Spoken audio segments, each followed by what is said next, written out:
They say don't come around here with your bling on. It could get ugly for a nigga like Klingons. Fuck you and your flag, I use that bitch to pee on. Type of shit we pee on with niggas that's peons. Used to roll blunts with my cousin from 6th Straight. Used to shoot crap and sell crack like every day. Bottles of Hennessy looking out for my enemies. Never found Jesus, guess he wasn't a friend of me.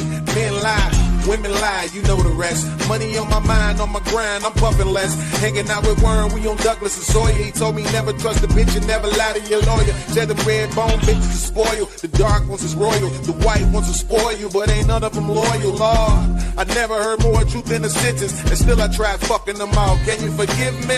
Lord, forgive me for my brash delivery, but I remember vividly what these streets did to me. More nights stealing, less nights chilling. The more shots they hold, the better they feel it.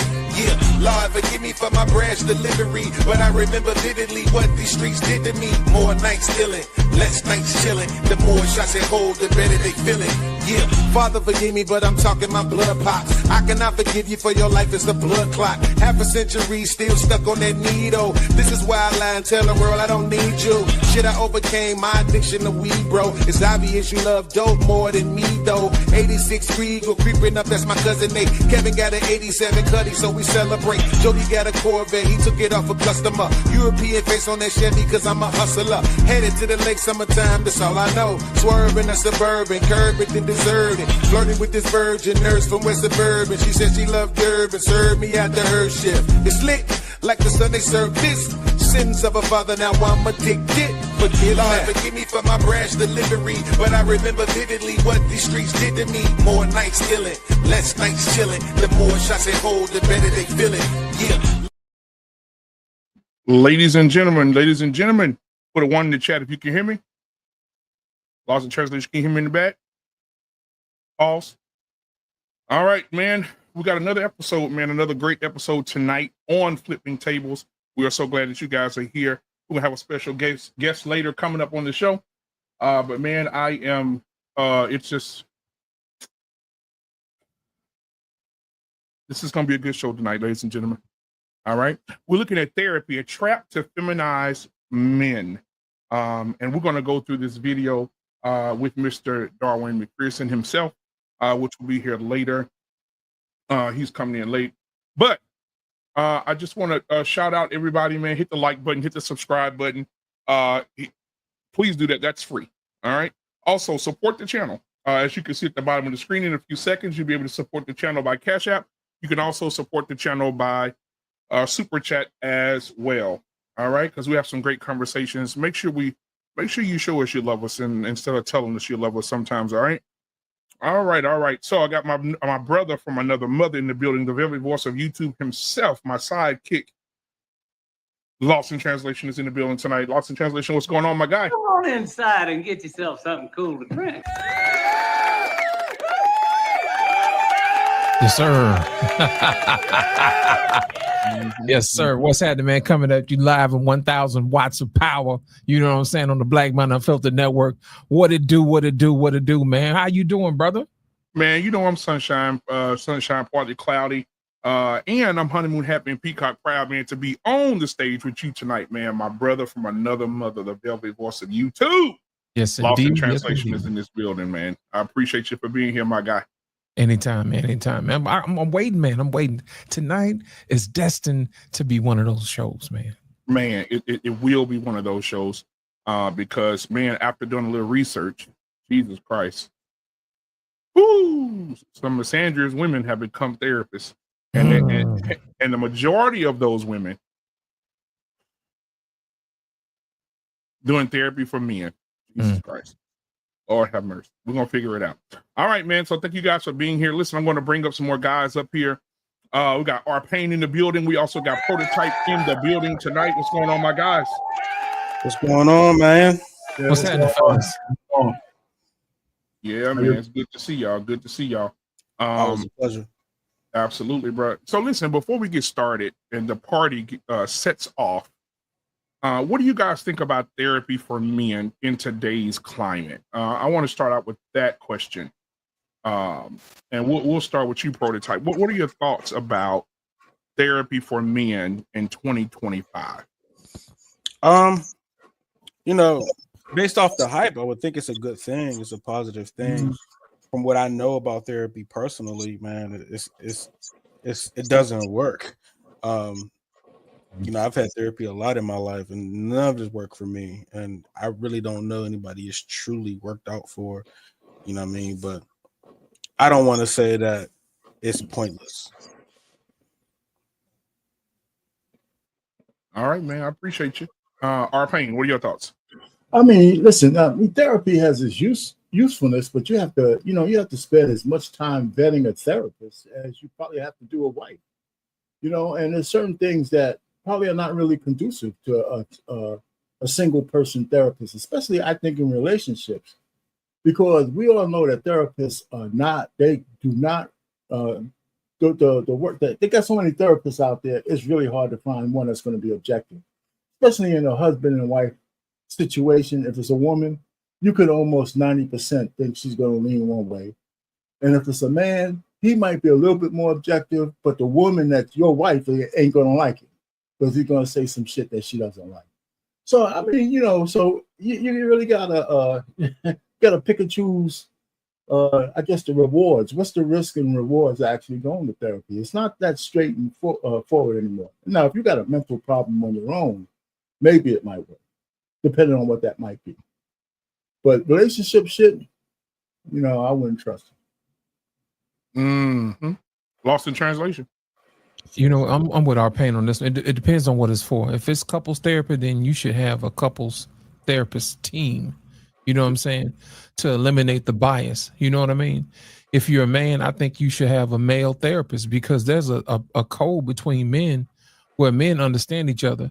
I think sometimes when you have a female led therapist, there's certain things that they may ignore just for their own rose-colored glasses and their own bias on what men should do and what they shouldn't do, regardless of their training. You know what I'm saying? So I think that men should have men therapists and women should have women therapists so they can actually talk and speak to those things that are actually be able to be relevant so they can talk to that and actually help that person. And I think married people should be counseled by a team.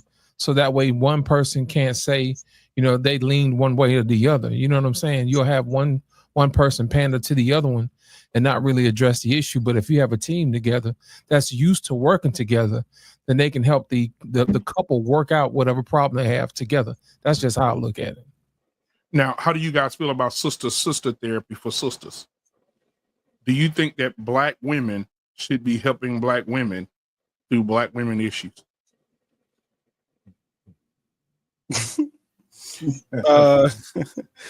Yes, if it's about their own trauma, you know what I'm saying? When it involves another man, then I think you need a team. I think a team is always necessary. I like Loss's approach on that with the team thing.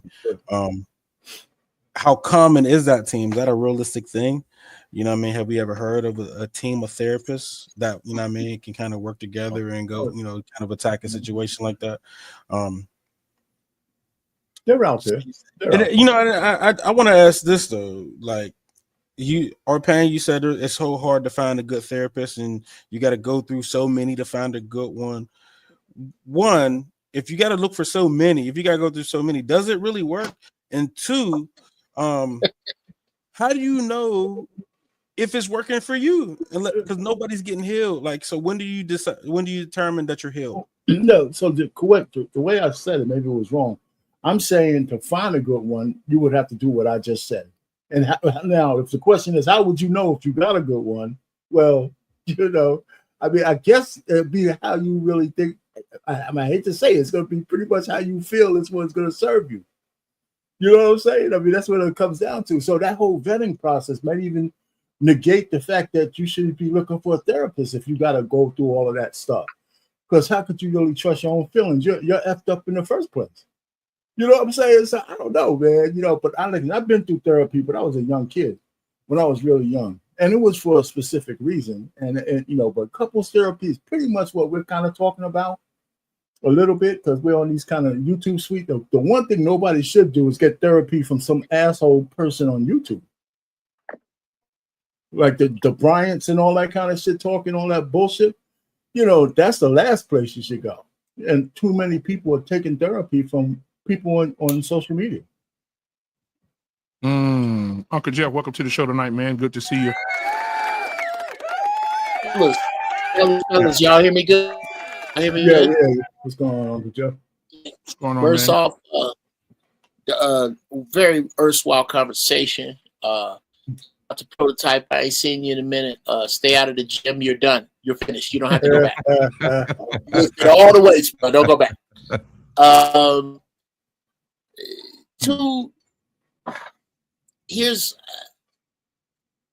I went to couples therapy with my ex-wife. And after about 3 sessions, I came in, I sat down, I opened my day planner, and I started going through my shit. And the therapist was black female, and she said, I find this disrespectful that you see us working here. I said, well, what I'm trying to do is be very respectful, because it seems like it gets slowed down. The whole session gets slowed down when I talk, because that's exactly when y'all want to talk. So I'm going to sit here and y'all let me know when y'all finish. Because this really isn't about me. The only time this is about me is when you two agree on something I'm wrong about. So I'm cool with it. This is the state's money. I got some other shit I need to do. But we're not really here for our problems. Because if we were, you would at least hear out my side. And it's hard, and what nobody wants to point at. And this is not to say that therapy doesn't work. I got to push back on therapy from YouTube, our pain, because there are people who watch us, and this is their therapy. This is their wisdom. This is where they get their advice. I believe that more than a team is whoever you're getting your therapy from has to agree with what your standards are. Okay, I'm not your religion. Your standards, the standards of fairness, the standards around forgiveness, grief, regret, conflict resolution. And not what you say the book says, not what you say the standard says. And then once we get into it, you take one side or another. Sometimes the therapist is taking the other person's side because your monkey ass is wrong. Sometimes you're just wrong. So I say that it's had it help me, but not couples therapy. Couples therapy, again, like you said, works with a person or a couple. I ain't going to a dentist with raggedy mouth. Couples. I mean, if you have the same standard as Mr. and Mrs. Arpain, and you are young,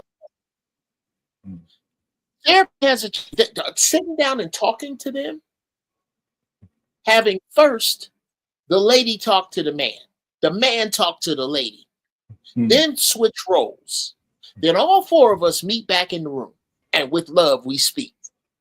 I think if that young couple really wants to be together, and they really have the same standards as Arpain and Mrs. Payne, they got a shot. If any of that is different, if the man got the standards and the woman don't, or if the woman got the standards and the man don't, this ain't got a chance at fucking that. How is, and I'll say this, I'll land the plane. How the hell is Mrs. Payne gonna tell you about chastity and respect, and you came in here with your ass out? That's not even her job. Her job is to give you guidance on a road that the four of you are on. You ain't on me and my husband's road, and I ain't mad at you, but we going this way. So this isn't gonna work until all of our standards are on the same page. I think I've made my point. I'll shut up. All right. Now, what I want to do right now is hop into the video and start the video. And Mr. McPherson will be here soon. He just texted me. And I want to start. What's up, Coach Bird? What's going on, man? What's going on? Good to see you, my brother. All right, so let me start this How here. you doing, man? Can you hear me? Am I Yeah, sounding man, okay? you sound good, brother. You sound Appreciate good, you. man. All right, let's see. I ain't Share want the you to slip screen. in and we ain't acknowledge Yeah, you, brother. you don't sound light skinned at all. Yes, I do. All right, Yes, I here we do. go. Ah, damn.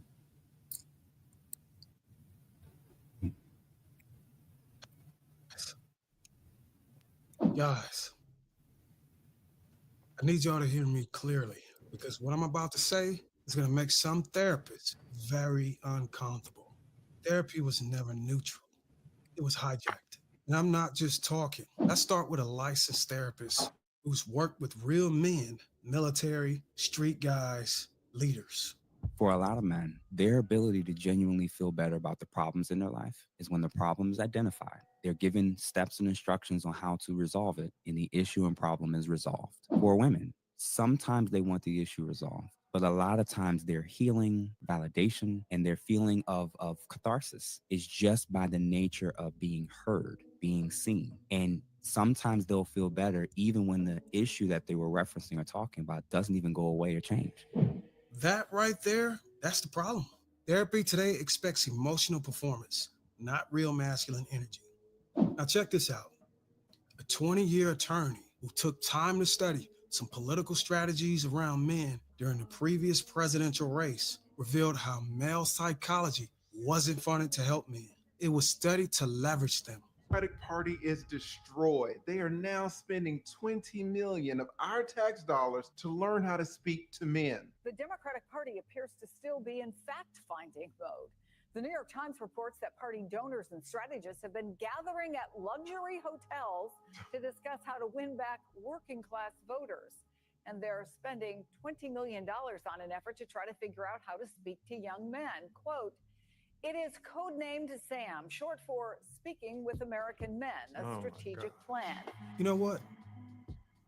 I'm not surprised this was a play. If you have to spend $20 million to figure out what men want, then you really don't deserve to represent men in this country. I don't know what is going on with this world anymore. What pains me the most about this play by the Democrats is that when I saw so many black women voting for that side, it dawned in on me that one or two things could be true.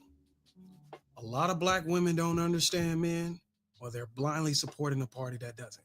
There is a huge political party in this country trying to convince men that they are not anti-men. And Lord knows these Democrats choose some of the most insane stances to go to war over. But let's back up. What specifically are the Democrats looking for in investing this $20 million? The Speaking with American Men plan promises to invest in syntax and language to connect with men. It also recommends advertising in video games and avoiding a moralizing tone. That is crazy because I thought there was a hatred toward men, especially adult men, for playing video games. Oh, now this is ironic. Now they're going to embed advertisements in video games. How many times have men been demonized for gaming? Heaven forbid that a man works hard all day long and wants to come home and decompress by gaming a little bit. Men have been told for years that playing video games is childish and a waste of time. But now look who wants to place ads in the middle of Call of Duty, hoping to reach these same men that they have insulted for so long. These Democrats should just come right out and say that they do not like men. They want the feminization of this country, and they label any masculine trait as toxic. They tell boys that being competitive is wrong and that ambition is oppressive and that fatherhood is optional. Democrats now want to convince men that we should feel guilty for being real men at all. So it wasn't about healing. It was about managing male behavior for control. And we didn't even know we were paying for this level of manipulation. And it gets worse. A gender expert, the kind the government consults, wrote a book that dug deep into male psychology. And the truth in it was so uncomfortable, publicists were too afraid to do one thing.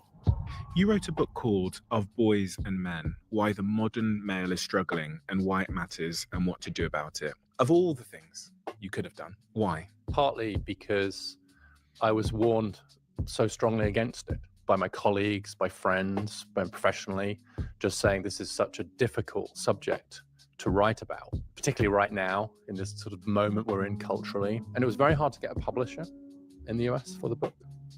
And so it was interesting to me that this whole debate was one that was just seen as too risky to enter. And I honestly thought, well, hang on, if I, as a fairly boring guy with charts and research, am being warned against this, who is going to talk about it? And are we sure that it's better that those other people are talking about it and that we're not talking about it? We're basically benching ourselves from the conversation because of our fear about what's going to happen to us professionally or reputationally. We're basically benching ourselves, and that just leaves the ground open. And if you think there's a real issue around boys and men, real questions around boys and men, it's not like it's not going to be talked about. That's not the question. The question is, who's talking about it? And I actually thought, we need more people like me talking about it. Guys, this is one of the biggest reasons why I'm in this space, because I cannot turn my back to the dangerous and destructive narratives that is being pushed online. But it's almost like it wasn't a topic that you were supposed to approach unless you were willing to risk something. And that just seems crazy to me. Now, if you're a woman who likes to champion the concept, I don't need a man, I don't need you, you need to know the damage that it can do. They're struggling. They're behind in education. Wages have stagnated. You're seeing a massive rise of young men who are single, and now the suicide rate is 4 times higher and rising. They looked at the words that men used to describe themselves before taking their own lives. And the 2 most commonly used words were useless and worthless. And the most fatal place to end up in as a human being is to feel unneeded. Ladies, now that you know the damage that does, I'm interested to know if you will A, stop saying you don't need us, or B, continue saying that knowing the harm and destruction it causes. If you're a woman who would choose B, let me remind you how powerful it makes a man feel when he is needed. Given a short example. The guy gets a text while he's chatting to him and he bursts into tears. That gets really tearful. And Arthur says, is everything all right? Did you get some bad news? You know, what's happening? Is this bad news? And he said, no, it's the opposite. And he showed the text to Arthur. And the text just said, Fred, can you get over here as soon as possible? I really need you. And the guy said to Arthur, I've never heard anyone say that sentence to me before.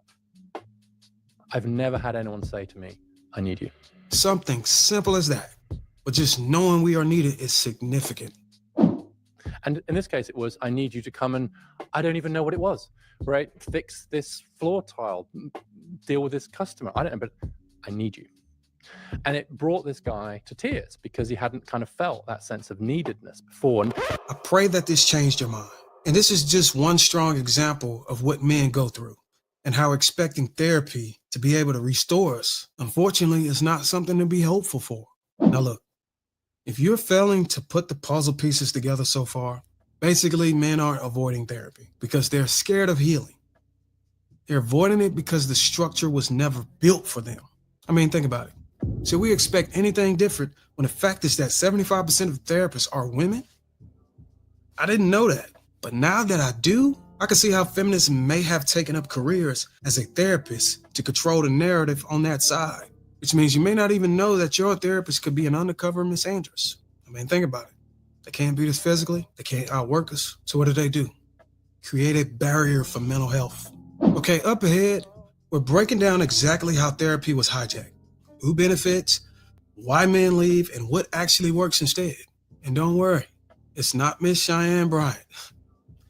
It's not a YouTuber with no credentials. This time, it's an actual qualified expert who is a licensed therapist with 12 years of experience, verified by Psychology Today.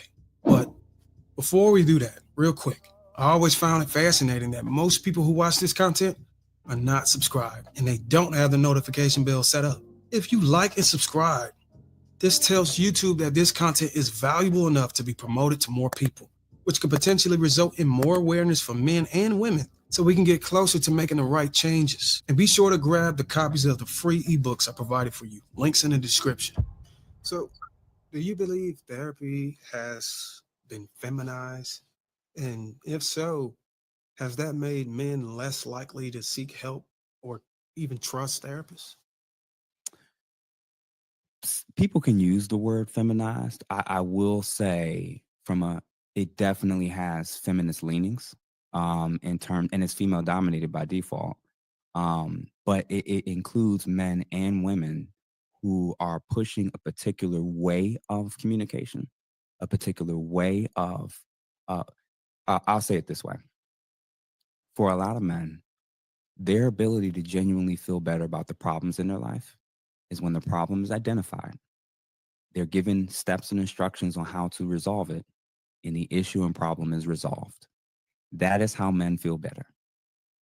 For women, sometimes they want the issue resolved, but a lot of times their healing, their validation, and their feeling of catharsis is just by the nature of being heard, being seen. And sometimes they'll feel better even when the issue that they were referencing or talking about doesn't even go away or change. It's just the idea that somebody finally hears me. I'm allowed to vent. The issue with that is if you bring those two parties with those two problem-solving techniques into play, if one side is trying to keep bringing up the same thing over and over, I know we've been talking about this for the last 4 weeks, 6 weeks, 3 months. And the other side is like, all right, you gonna forgive me or not? We gonna fix this or not? You're in a situation where the therapist will struggle if they don't recognize what I'm talking about. They will pick a side of who they're going to prioritize, and one side will feel validated and the other side will not. So unfortunately for a lot of men, it's very difficult for them to come across a therapist, let alone a male therapist, who already knows what I'm talking about and is able to acknowledge what both parties tend to need in real time. So men's perspective is, if what I'm going through in the house is another version of that just being tag team, I'm good. And that's, for a lot of men, that's unfortunately their experience. So yeah. It's funny you say that, because I hear a lot of guys saying men don't need to go to therapists. They just need to go to other brothers who have the outcomes that they're trying to achieve to figure out if those guys can teach them how to get around the challenges and obstacles. But I think those guys in deeply, they believe that, yeah, if I go to therapist, she's just going to be an expert version of my wife to tell me that, yeah, go listen to your wife. Happy wife, happy life. And it's funny you say that. And the thing about the women, because I've run into this with, in relationships with women, and now that I'm married, I noticed that I had to learn specifically what you just stated about. It's not always conducive to go and attack the problem and just rectify it and solve the problem. You're dealing with a woman who wants to get you to try to embrace and understand the sensitivity of the situation, her feelings. And regardless if you can fix the problem, I want to know, do you know how I feel? Yeah. And I started to learn that in a lot of occasions, that's all that really matters. The problem can be, the house can burn down. But do you know how the smoke, do you know how it feels to be able to just Yeah, man. So it's wildly frustrating, but what I will say, and I'm speaking to men when I say this, I'm learning it too. I'm living it in real time. And I'm learning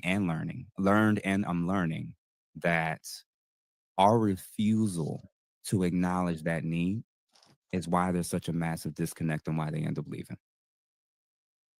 So if we don't get that piece, that, and again, this is the same with women, but like, if we don't acknowledge that they are not us, they don't see it like us, they're not going to completely see it like us, they're not even going to feel about it the same way we do.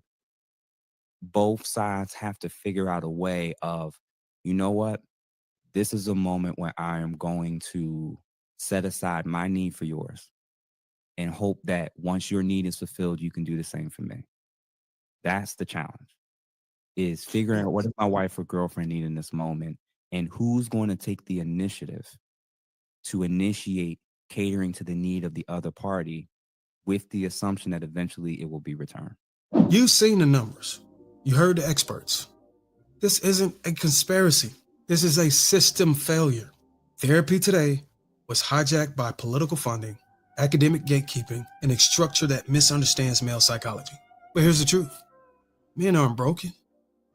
Your instincts are real. And you don't need to cry on command to get better. We need new frameworks. Therapy that respects masculine processing. Additionally, we need mentorship from men in a system that serves the way men recover. Think about it. 75% of therapists are women, and it shows. Society is collapsing not because men are absent, but because when they do speak up, they're being counseled by misanders in disguise. Therapists trained to pathologize masculinity instead of restoring it. The result? Men check out. They avoid therapy. They bottle it up or blow up. But a study from Frontiers in Psychiatry just exposed the truth. When men receive therapy built specifically for them, not filtered through feminist fragility, outcomes skyrocket. Over 50% improvement in depression, longer retention, and actual healing. That's because men need mentorship, brotherhood, standards, not emotional scripts designed to neuter them. Male mentorship and male-specific therapy aren't optional anymore. They're the firewall for society, for sons, for legacy. Every man should be warned. The wrong therapist will convince you your instincts are toxic. The right mentor will teach you how to master them and lead. So if we want men to heal, we've got to stop handing them a feminine roadmap to recovery. That is why I create the content I have been creating for years, and I will continue to pray for and support Jeff St. James, a trusted therapist who men and women can get the right help from. And if you think this video was wild, wait till you see how they try to cancel Jeff St. James just for telling the truth. See you on the next one.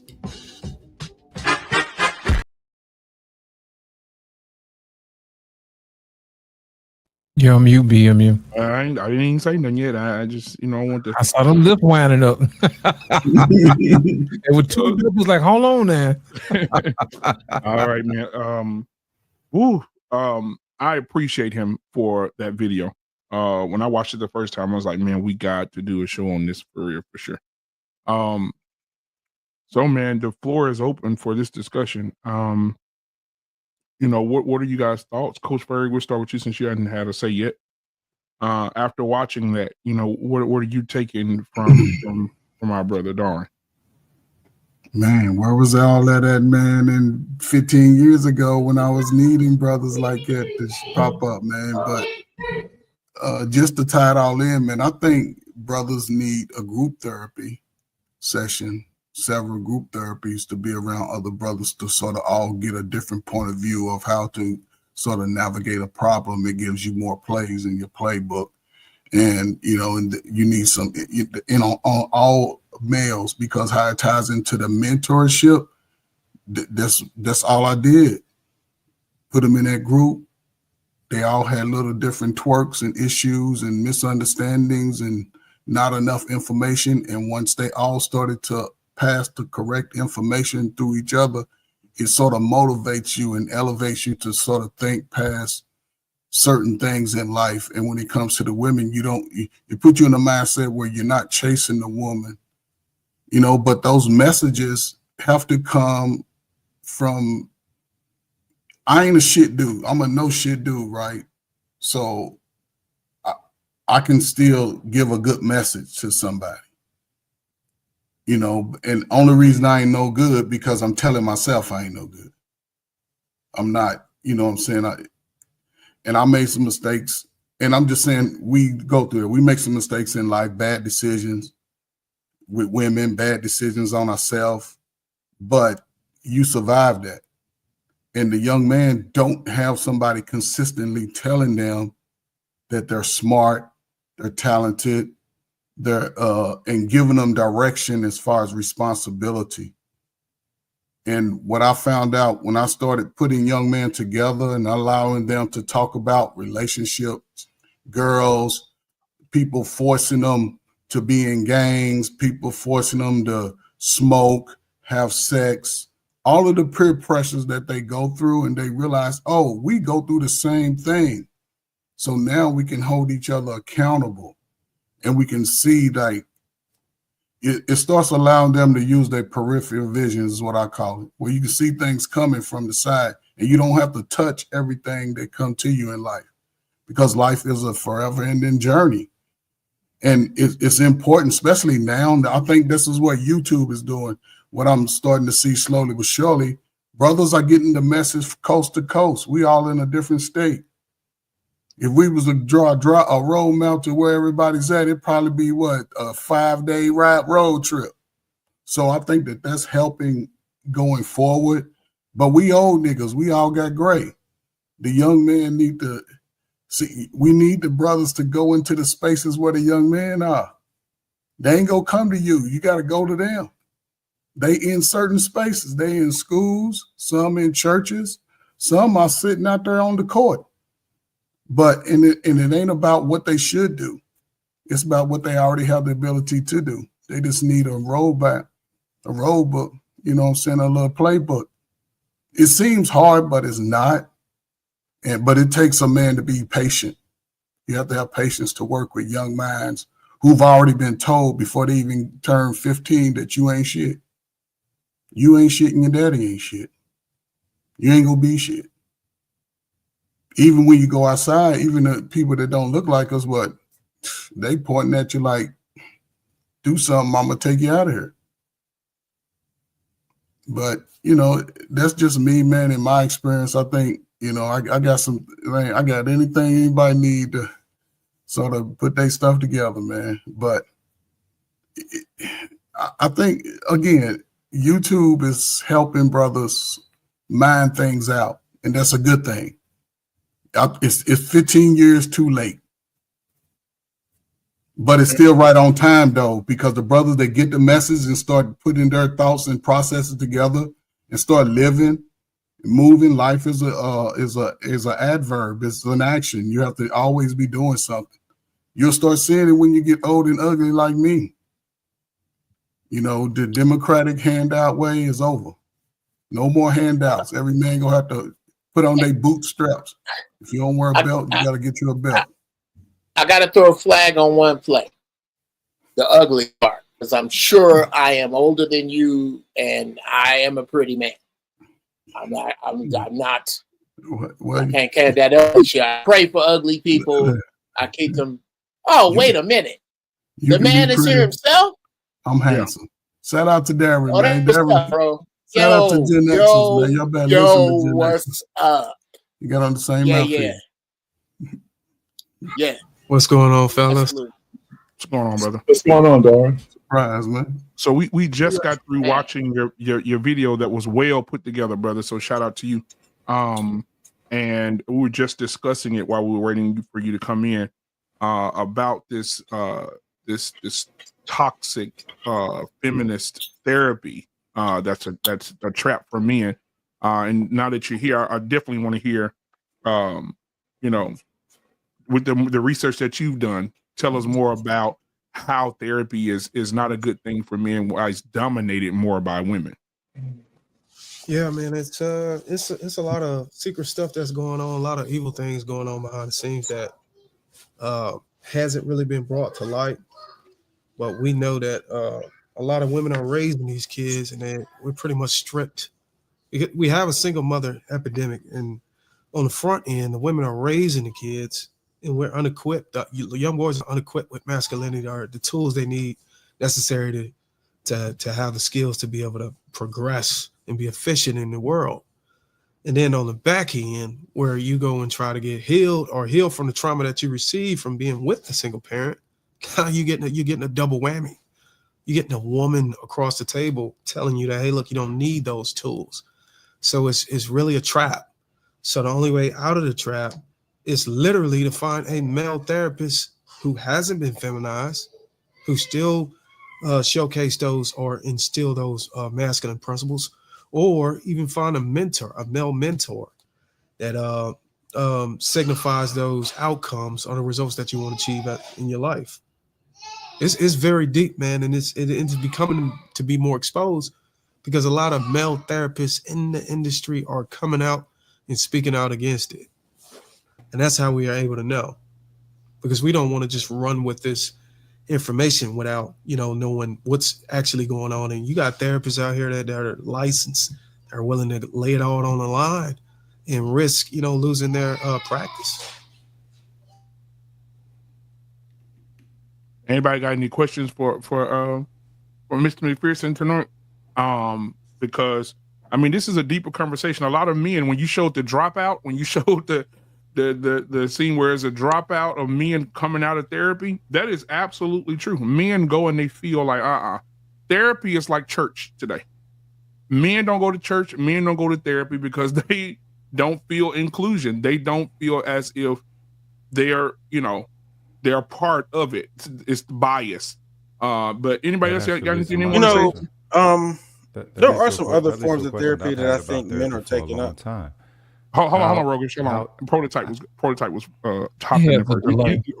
Right after Prototype, then you go, Rogish. Go ahead. So one thing I have been seeing popping up though, and this is truly I think what men are seeking the therapy is like these men groups where they go off and like learn warrior skills. I've seen a lot of those different versions pop up where we learn how to hunt, we learn how to shoot, we're learning how to do combat, man versus man, kind of warrior survival in the weak, in the cold. I men are finding their way to a healthier version of themselves, right? I guess we're only aiming at that sit on the couch type therapy, which that's not how men function, right? And even in young boys, that's just not how we get things out. Even when we're young, we're looking to be outside for a release. You know what I mean? We can't wait for recess. You know what I'm saying? So we can go play tag or football or hoop. And that's to kind of like balance us from sitting all day. You understand what I'm saying? So I think we're getting a message of go seek therapy, but I think we're doing a semi-good job of finding our own avenues, and even platforms like this, finding our own avenues to get in the help we truly need, right? Because just like you said, therapy is like the church. Don't nobody want to sit there under that kind of situation. So. And that's why it's important for guys like us in this space to come together and continue to do what we do, because if we didn't have us, I mean, where would guys go to be able to get the truth, to be able to look in the mirror and see a representation of who they're supposed to be, or somebody saying it's okay to be man. It's okay to be aggressive. It's okay to have all that energy. You don't have to tuck it inside. That's why it's important for us to continue to do what we do. If I may, I'm probably the only one here spoken right now, and I'm gonna go ahead and again prove to you the level of shit that I smoke. Gentlemen, without question, this represents the awakening of Black mankind. What you are viewing right now, I tell you, I think I'm second oldest up here, 60. The brothers that talk like this 30 years ago, people made fun of. That was kind of a throw at Damon Wayans was doing with his character in prison. He was basically making fun of the seek for higher knowledge, the intellectual that isn't made the Ivy League way. That's the only pushback I got on what you're saying, Brother Darwin, to jump out into the future. There is no better therapy for you. What is right here and right now with Black men who are articulate, intelligent, respectful of one another, regardless of who they believe in as a higher power or may not believe one. They follow the tenets of what is righteous in their hearts. And they are educated men who see the difference between being educated and being European. You're having a European indoctrination. That is all therapy is going to lend you from a therapist's lens, unless he is purposely disconnected from what he is taught. Prime example, I'll say this, I land the plane. I am in a family full of very, very classy Black women. That's why I don't allow people to talk about all sisters. There was a birthday party for one of our younger ones this last weekend. And the littlest dude amongst us lions, decided to have a tantrum on my time. I scooped him up, brought him downstairs screaming right past the ladies. What's wrong? None of your business. And took him downstairs and in the garage with the rest of the lions. And we held court with him at 4 years old. That is what we are supposed to do. And there is nobody, and yeah, I'll land with this. The harshest shit in the world is a gang of us ain't gonna make it. Gang of us ain't gonna make it. This is not the time to go looking. The brothers who are supposed to counsel will find you. They looking for you. They hungry for you. That old ass nigga shit that you hear from other dudes, let them fry. Look for the ones that come to you. I'll leave it there. All right, Darwin, you want to respond to that? Then we'll let Rogish jump in there. No, I got no response. I appreciate the brother's perspective. Absolutely. Rogish, you have something you want to say?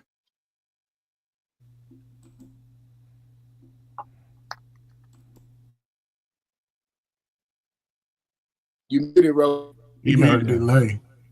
I'm trying to. Okay, while he's working on that. Can I ask him a question though? Real quick.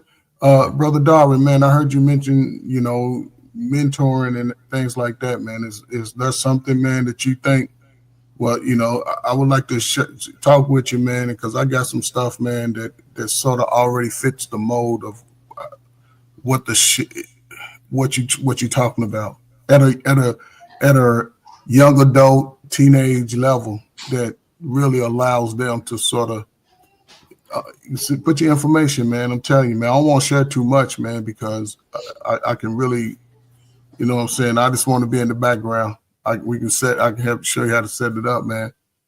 And there's big money out there for anybody. I say it all the time, man. The brothers need to see brothers showing up. The younger brothers, man, when you show up, that's when you build the trust. But yeah, man, there's money out there. There's millions of dollars out there for programs that, incentivize young male growth and leadership. But absolutely, I do the mentoring. I do really one-on-one, with people, and I do have a circle of friends that I just do group. It's actually a couple of guys that I went to college with, and we come together and we just do research on a lot of things. Some of those guys are in tech, some of the guys in cybersecurity, and I just happen to be on YouTube in the relationship niche. So they always make fun of me for some reason because I'm the oddball.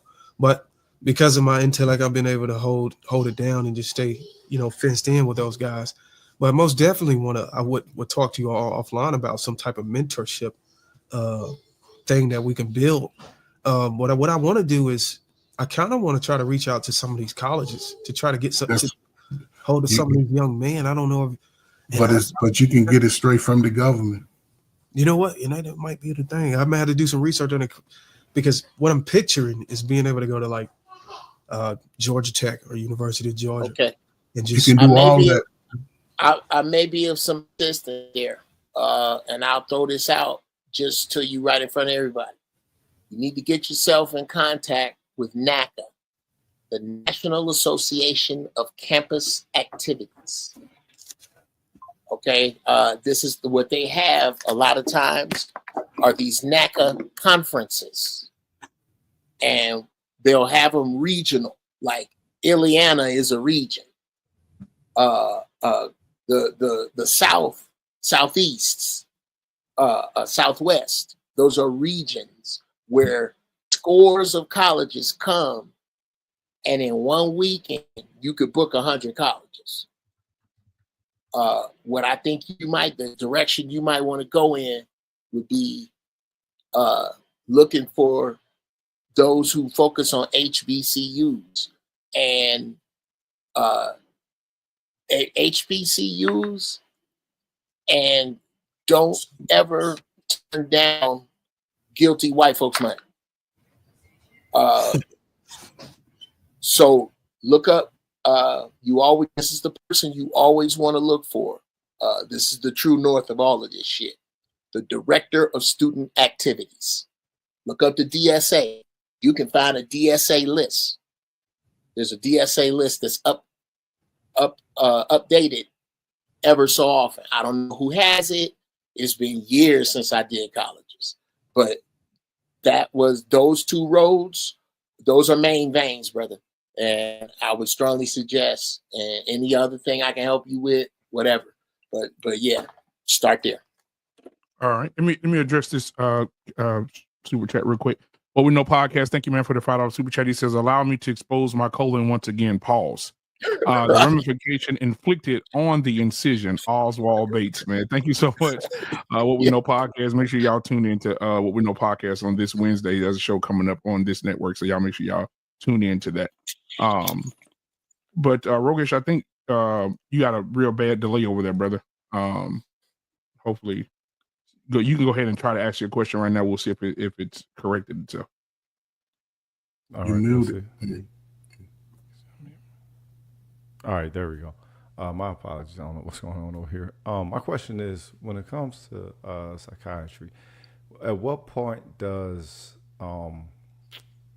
culture play an essential part in how the assessment goes? Because I've been to maybe three or four different therapists, right?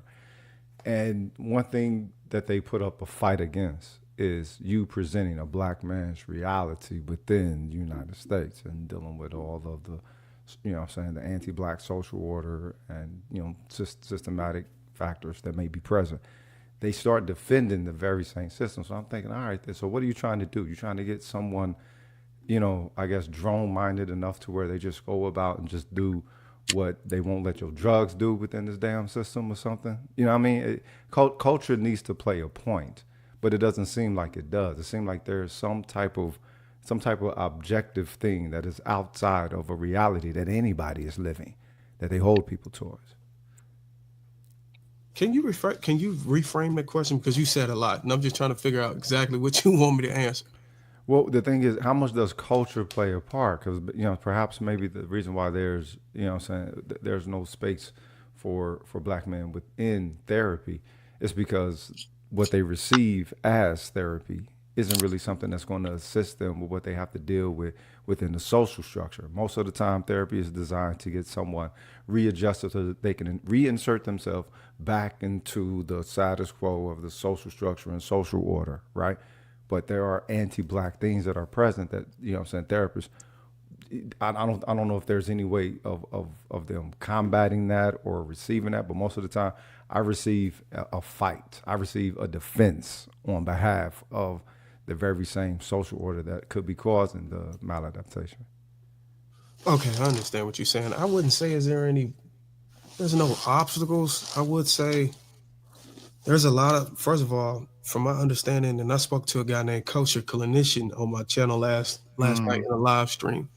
And he was speaking about how, well, there's a lot of black people in it. It wouldn't be necessarily black men, though. Having a black man coming into the therapy industry or whatever, as a practitioner, is like a unicorn. Because most of them don't. Most of the guys are going for STEM. They're going for careers that are more hands-on and yield, more wages as far as work if they do go to college. But nobody, you never hear men just talking about what they want to be. We're focused on sports and manly things.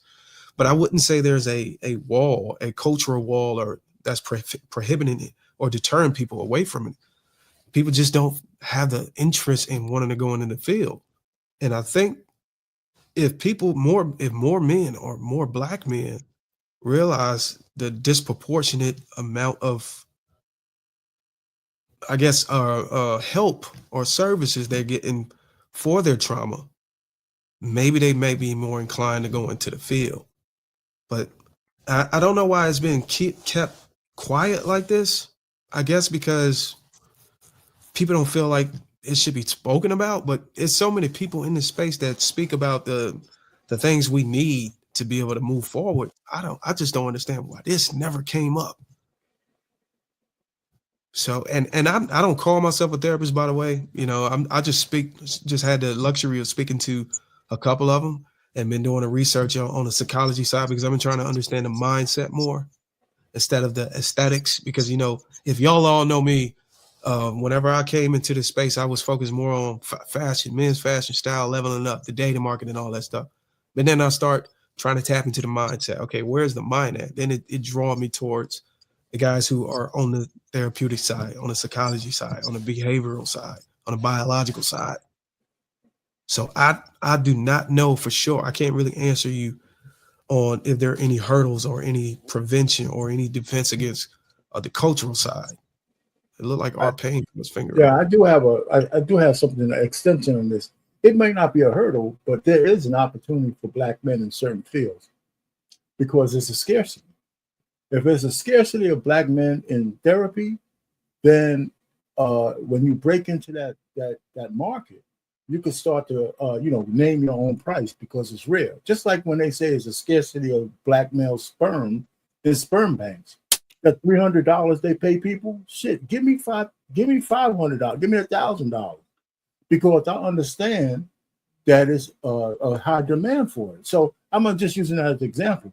School teachers, I think if Black men wanted to be school teachers, it would raise the bar on how much they get paid because it's a scarcity, and nobody could deny that there's a necessity. So the law of supply and demand works in a lot of ways, and a lot of people don't think about that shit, right?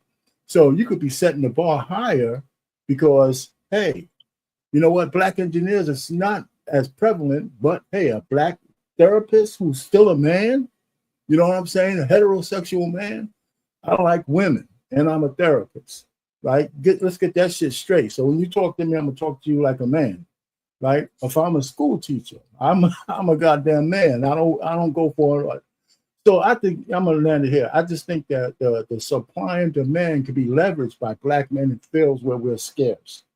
And I think that's an untapped resource. I think culturally, Unc, you want to go first? No, go ahead, man. No, go ahead.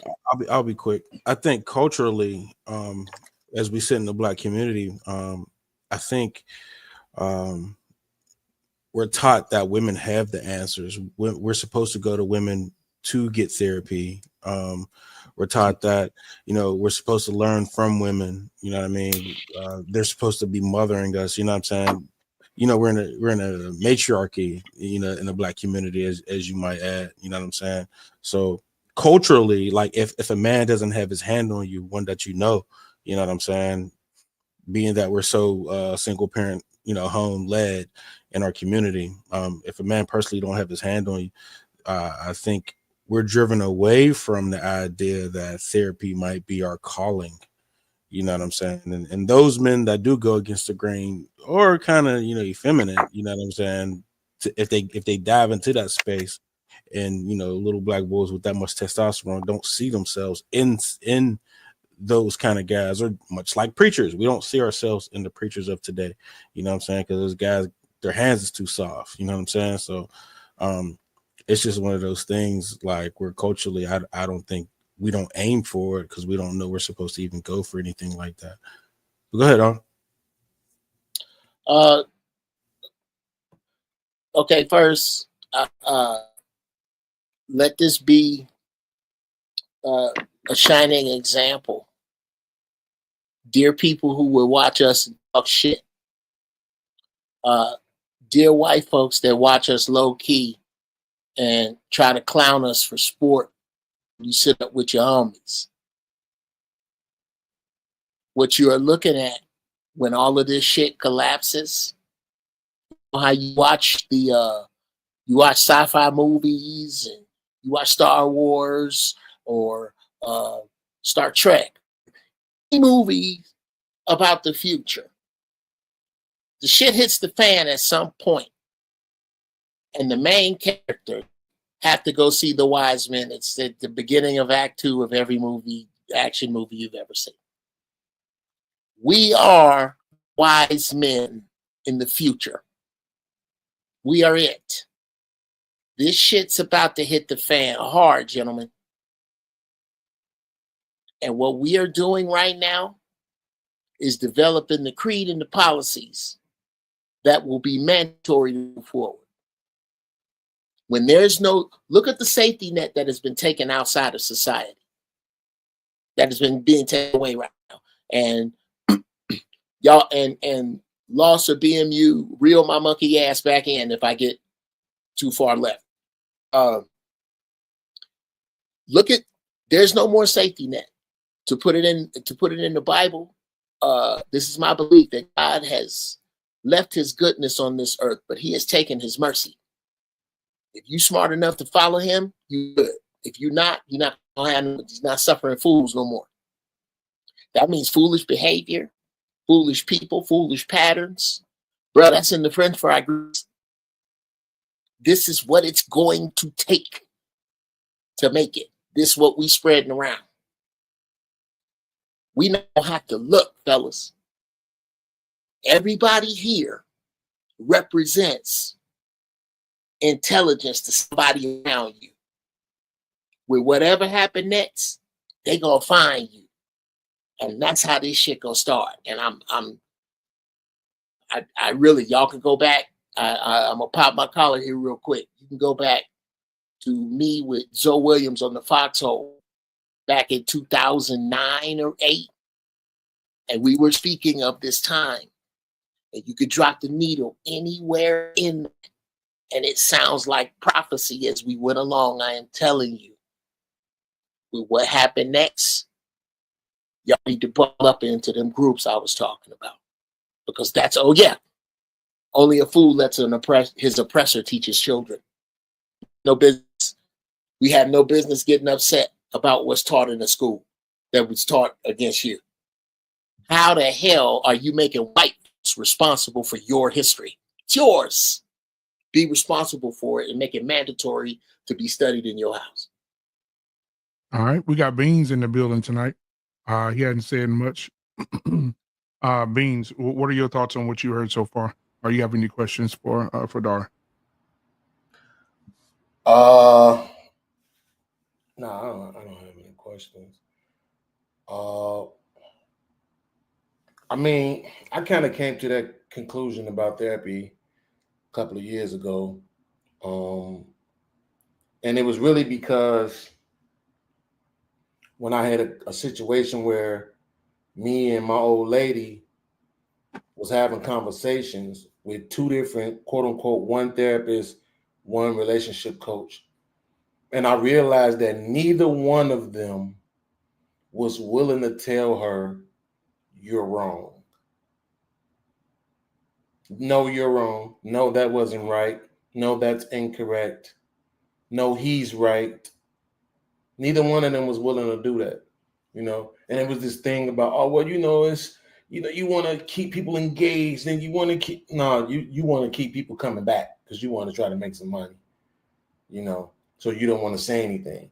And then lo and behold, a few years later, essentially last year, you had several quote unquote therapists, quote unquote relationship coaches come out.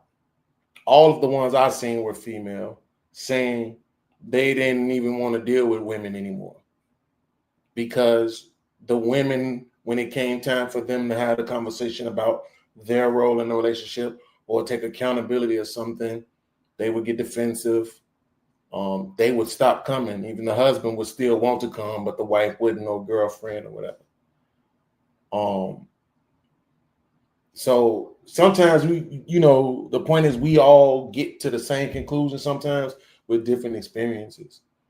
The video that Mac did, he used literal evidence, evidence that everybody can go and find, right? To highlight a problem with this particular market. I didn't even know that about the 70% number of therapists being women. And so you pick that, and then you add in my anecdotal, right? And then you add in what you see outside, and you come to the same conclusion. And ironically, Mac, it's the same thing with the school system. 80% of teachers are women. Mm-hmm. And I believe I'm correct on this. 80% of that number is white. Mm-hmm. Right? So even the black students are having to deal with a plethora of white teachers, you know. So it's just I don't see it working, right? Discussing it, talking about it as it pertains to women. I know there are men who are learning something, gaining something from this. But the application, my friends, I don't actually see it working. I don't see men taking the things that they are learning from the quote unquote, you know, manosphere, red pill, males advocate channels, whatever you want to call them. And then I'm applying them in their lives and to their relationships, and it works. All I see is when men do that, they end up alone. So I can appreciate all of the information. I really do, you know. But I just don't know if it's beneficial to us as a whole at this point. The women do not seem to be changing. It's like whatever we come out with, they just come out with a rebuttal. It's never, oh, we were doing that. Oh man, and then you provided all this evidence to show that we was doing. Oh man, then you got all this evidence of us doing the same thing that you said. You know what? Let us change. It don't seem to be happening, man.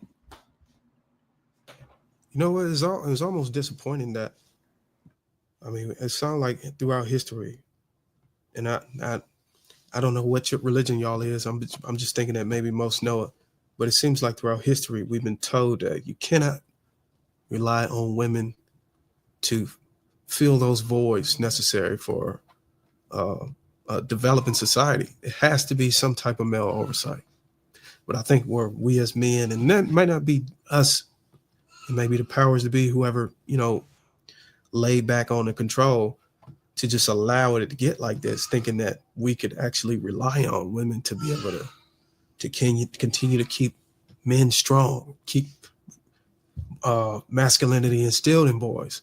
So I think we lost. I don't know what happened, but we actually thought that we can count on our women, and we wanted to be able to. I think we wanted to be able to count on women because we built this society. You know, men went to war, World War I, World War II, Vietnam War, and killed over to just turn up and 20, 30, 40, 50 years later, their kids are being told by the girls out on the streets that they don't need men. Like it's almost a slap in the face, but somewhere we just thought that I think our women over here got it and they're gonna take care of us, but we were wrong. Right. What are we talking about?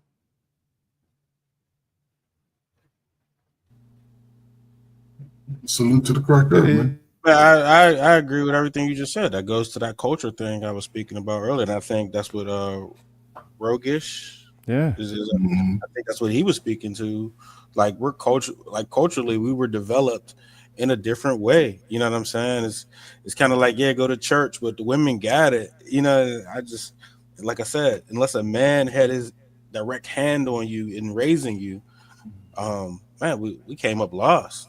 They don't have it because the way that they're directing the children is so that they more adhere to the system. A black woman don't want their child to get A's for the sake of that child having a highly qualitative developed intelligence. A black woman wants their child to get A's so that they don't look bad at everybody else who's getting A's and good grades or whatever. You know what I'm saying? It's not for the sake of the child. So the thing is, black people as a whole still kind of raise their children like it's pre-emancipation. You don't raise your child for the sake of the child. You raise your child for the sake of the system, be holding onto it so that they don't fuck up. And it's like, all right, what kind of existence in that? What kind of value do you give that? Where are you placing the value? That's why I asked the question that I asked when it comes to psychology, psychiatry, whatever. There is a cultural element that plays a highly influenced factor within it, right? And the way that is currently set up, a black man is not going to get any solution out of that. You know what I'm saying? Y'all better run the fuck away from that. I got a question for you, Rogish. See, because what you just said, I agree with. But one of the things is that people need a frame of reference. I don't know how you got your enlightenment, right? Sometimes it comes on as a revelation without any outside influence. And sometimes somebody told you something that stuck. Like, for example, I'm a baby boomer. I was raised where men used to come home and give their money to their women. And I was young and nobody told me. I said, I'm never going to do that for you. Nobody told me that. Nobody told me that. You know, I don't know. Nobody told me. I said, I'm never going to do that. You know what I'm saying? I had two, you know, I had two pimping ass uncles that took me on the wing, like you know, in first grade. Just to be They serious, laced me I'm trying early. to say one of the things that we get stuck with, because sometimes you just need a frame of reference or some kind of just a spark that you listen to. And what you just said, I like, but the average, obviously, the average black man raised under the matriarchy, who's still controlled by the patriarchy, by the way. Right. But they don't get that. Where do you get that cultural, that thing? How do you do it if they never heard it? You know what I'm saying? If it's not a self-revelation. You got to ask yourself what your value is. What your value is out of all of this. That's for everything. Both of my pimping ass uncles taught me this at a very young age. I was way too young to be late for them to be trying to lace me how they would lace me, but I was a shrewd cat. I've always been a shrewd cat. You know what I'm talking about? And Where you from? They put down North Tulsa, Oklahoma. Oh, You feel me? So the thing is, they laced me very early on. I was looking that I first judged them and not judge the game. I was judging pimping as being something that's bad, right? But it took, I don't know, maybe 7 years later, whatever. It hit me that, wait a minute, though. It's only present because they're supplying the demand. What is if the demand is so bad, then now you got to look at the quality of the people within the social situation. And now you take a look at the social situation in and of itself. Not just the fact that you're judging it morally, because that's what I was doing on some church shit. I was judging it as a Southern Baptist. You feel me? And like, oh, y'all bad, y'all wrong, whatever. But it's like, no, wait a minute. They're showing you the game. And as they were showing me the game, I saw parts of the city that a lot of people didn't see, and the way that it operated, not just certain parts of the city, but the way that it operates. And it's like, all right, how am I judging this as a highly moral situation, first and foremost from the jump, as if I am already in a highly moral established situation? I was projecting a high moral whatever upon America, upon the social situation here, and thinking that, okay, you know what, my uncles was poisoning that, if you will, in some form or fashion. You know what I'm saying? Doing this bad guy shit, as opposed to just supplying a demand. It's not a quality social situation to begin with. It's already, it is of the worst quality that a holistic communal people could ever be about. And that's black people, indigenous Americans, whatever. But I understand what you're saying. But again, when I look at the culture thing, I look at it sort of anecdotally, right? Because if you look at other races of men, they have a level throughout the entire culture that they all must adhere to. They must adhere to. There's certain boundaries that they don't allow to happen, even with their women. To us, our parents sort of alluded to it, like what I saw in my family, I saw a lot of women. My mother had 6 sisters. All of them was married to death. All of them. I grew up with 5 sisters. I had a brother. My father was probably the craziest dude I knew. And to our pain's point, he drank a lot. That used to let me know I'm not gonna drink a lot. He yelled at me a lot. Y'all can't yell at me like he did. He put me to work. You know what I'm saying? He didn't allow that. My mother cooked every day. Everybody had responsibilities. And growing up around my friends, we talked to each other. We would sit around in groups like this, maybe smoking our little weed, drinking, and we talking to each other about, man, that girl let you down. Man, why she ain't give you no play? Oh, man, she was talking to old boy. Oh, that dusty dude? Yeah, man, let her go. So it was times where that camaraderie was there.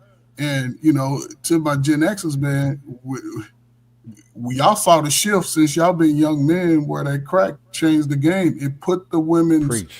Even though the feminist movement sort of started the divide, it was the catalyst. It was the catalyst. The mother still had a lot of mothers still carry some value to their children. It's a lot of dudes came from single parents that came up out of the projects. You know what I'm saying? That defied the odds and was told, you 1 in 4 black men in the city 3 of y'all ain't gonna make it. Yeah. Brothers took advantage. Today, it's like people are still in their own way a lot. They've survived the worst of it. I'm gonna shut up. Give me 1 minute.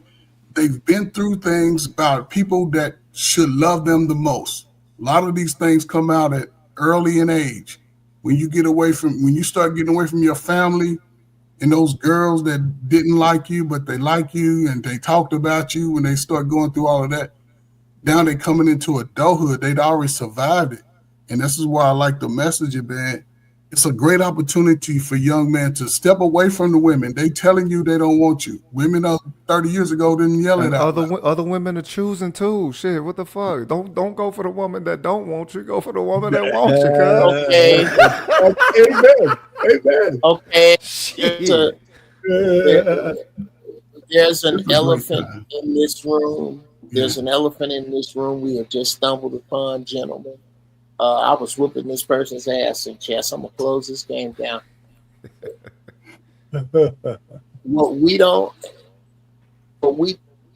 What almost angers me with black men now is their disdain, their complaints about black women. I just don't get it. You are outnumbered by 2 million. You are outnumbered by 2 million. Before you count the sweet pickles, the day-days, just got outs.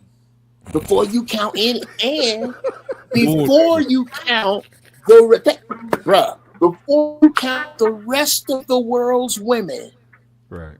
clamoring to get with you and pushing and shoving in line. Why are you not allowing women to raise their hands and go, hi, over here, I'm uncoachable.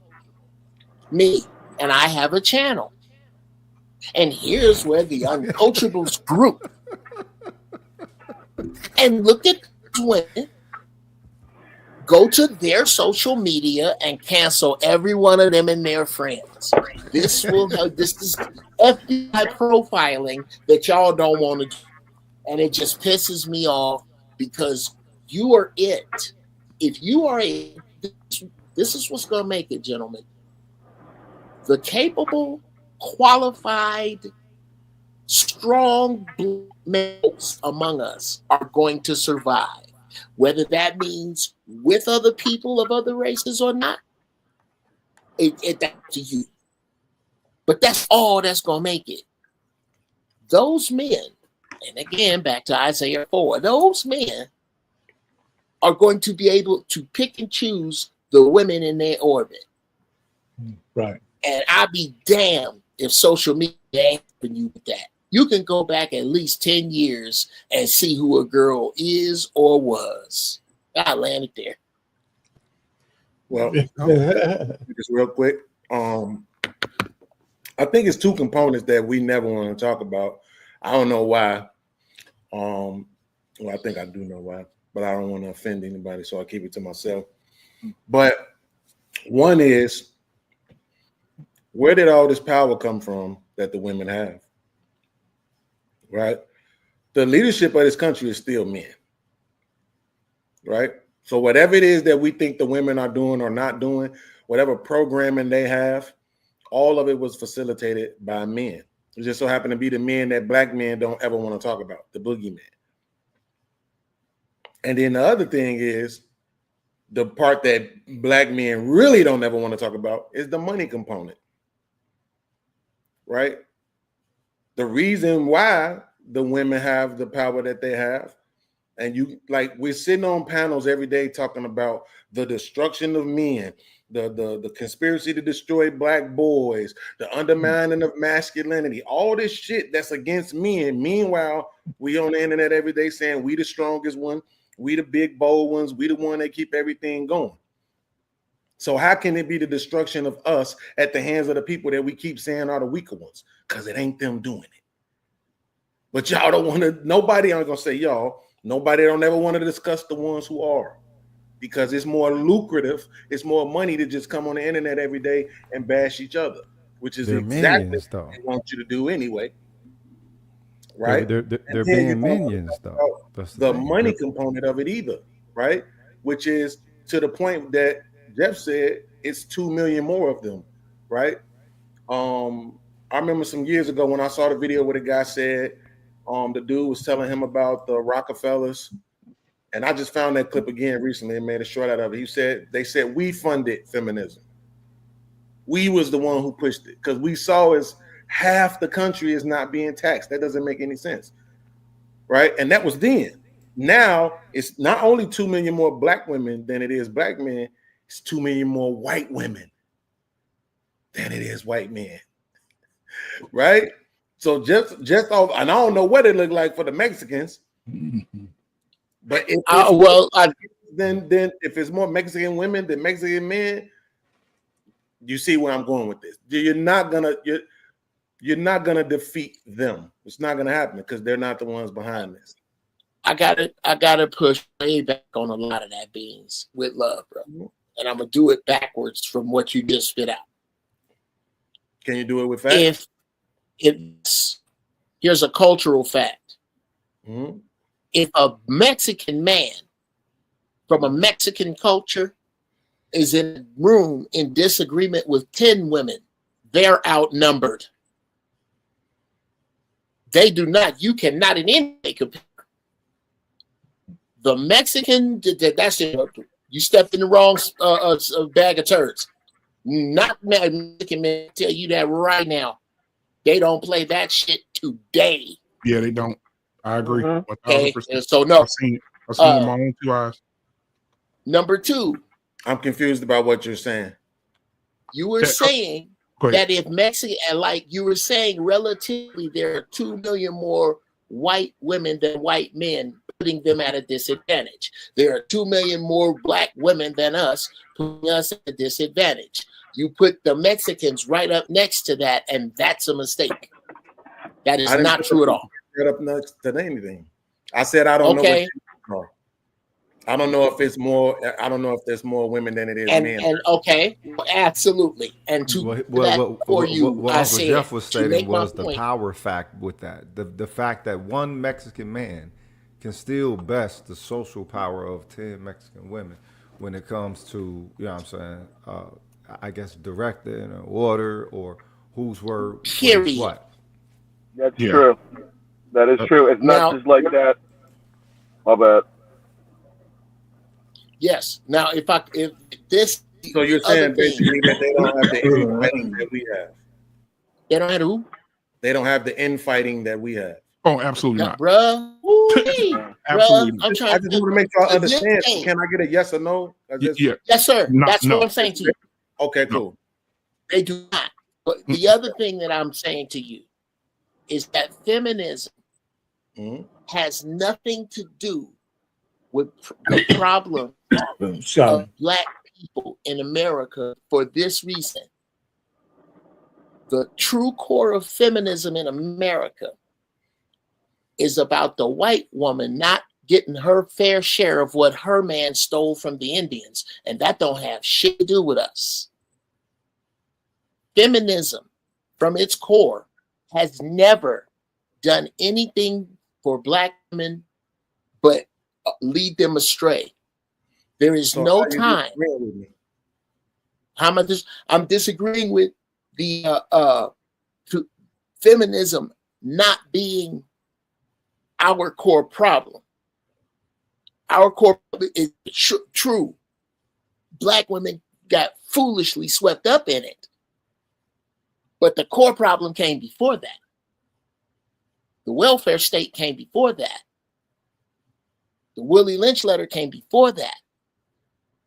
The real talk, bruh, the sword that has never been dropped was when black men were tortured in front. The cliff notes to this is when black men were tortured in front of black women. Those black women were told, if you don't want this to happen to your son, you better get his ass in line. And that is when, you wasn't taking these people, these indigenous black people here that look like you and me, and the ones who were shipped here, bro, they wasn't taking the slave lightly. the way we was hearing about this. There are uprisings that were not recorded, mass eliminations of the other side that were not recorded, and they had to do these things in order. These people that were brought here were not savages. These were architects. Yes. These were farmers. These whites couldn't get this land to work. And in order to neuter them, they neutered the man. And from that point to this point, I'm sorry. I'm confused because you said you were pushing back. I don't remember saying feminism was the core. I remember specifically saying that there's two things that black men in these spaces particularly never want to talk about. One is the white man, and two, the problem with capitalism. Mm-hmm. Right? Now, I can make an argument that feminism is at the core of it, because I can make an argument that feminism started it. The reason being is that even when you say whatever it was that we went through during slavery, when you fast forward to 1960, we're married at a rate of over 70%. We had already established Black Wall Streets all around the country. There was no gang banging and all the infighting and all of that. We had pretty much overcame that as a majority. So let me ask you something, Beans. Why is it that you think? Real quick, let me get this out the way. They brought in something new, but it was actually old, right? Which was the Eve complex, basically, to start the whole thing all over again. Go ahead. Thank you so much, Coach Clinton, in the building, man. He said he would have been here tonight, but he had a lot to do in his office today. But thank you, man, for the $7.77. Let's see here. He said woke therapy feminized men, but therapy as a model doesn't. Many are trained to affirm liberal dogmas. Let's see. Hold on, my screen is antithetical to our ancestors. All right. Well, yeah, but my screen is like green over here again. And that's all right. Antithetical to our ancestors and our nature, buddy. Okay, thank you. I appreciate that. Yeah, I gotta fix this shit. Hold on. All right. Yeah, but anyway, back to the conversation, man. Anton, hey, Darwin, you have anything to pop in on what they're saying right now? Since you're, I know everybody kind of went back to all of the events that took place that caused a huge shift in how we move and how we relate and how we operate and how we go after success and all this other stuff. But I will say we're gonna have to kind of, I'm not saying forget it or do away with it. We're gonna have to focus on, okay, what can we do about now moving forward? Can we understand the market now? We got these relationship issues. We know that women are dating horizontally and up, and men are dating horizontally and down, and they missing each other. And then you got the top 20% participating in polygamy, pretty much. They're not compelled to check out and exit.